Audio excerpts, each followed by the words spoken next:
Hi అండి. Welcome to another lunch box series అండి. మా హస్బెండ్ కోసం నేను ఇంట్లో కోసం కూడా ఏమేమి వండేసానో ఈ సిరీస్లో అయితే చూసేసేయచ్చు.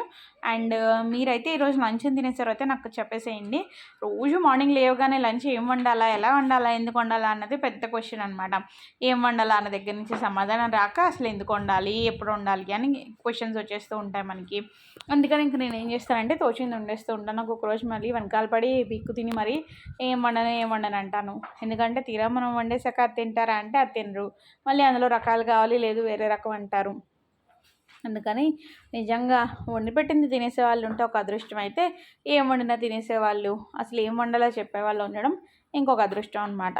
అదండి. రోజు అయితే మేము ఉండడానికి పూణేలో ఉన్న రోజు అయితే వైట్ రైస్ అయితే కంపల్సరీ అనమాట లంచ్ బాక్స్లో. లంచ్ బాక్స్ కూడా అవైలబిలిటీని బట్టి, ఆఫీస్లో వదిలేయడాన్ని బట్టి రకరకాల లంచ్ బాక్సులు పెడుతూ ఉంటాను. ఏదైనా బేసిక్గా కావాల్సింది 2-3 డబ్బాలే కదా. సరే నాకైతే వంట చేయడం ఇష్టము. వీళ్ళ ఆఫీస్లో వాళ్ళకి కూడా కొంచెం నేను వండేది నచ్చుతుంది. అంటే పర్లేదు, మరీను బ్యాడ్గా ఉండను కదా. సో అందుకని కొంచెం ఎక్కువ క్వాంటిటీలో ఒకసారి దాన్ని బట్టి వేస్తూ ఉంటాను. చపాతీలు చేయడం అయితే అంతగా రాదు, కానీ మిగిలినవన్నీ అయితే బాగుంటాయి. ఇంకొక రోజు అయితే ఏమీ వండాలనిపించినప్పుడు, విసుగ్గా ఉన్నప్పుడు ఇంక ఇలా కర్డ్ రైస్ కూడా పెట్టేస్తానండి లంచ్ బాక్స్లో.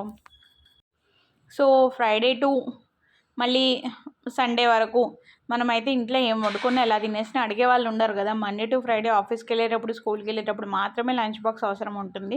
సో దానికి తగ్గట్టు అయితే ప్లాన్ చేసేసుకుంటే వీక్ అంతా హ్యాపీగా గడిచిపోతుందండి. సో అది సంగతి. ఈరోజు మీ లంచ్ ఏంటో నాకు కమెంట్స్లో చెప్పేసి ఈ వీడియోకి ఒక లైక్ ఇచ్చేసి ఛానల్ సబ్స్క్రైబ్ చేసేసుకోండి. And me favourite aloo curry ఏంటో నాకు చెప్పేసేయండి.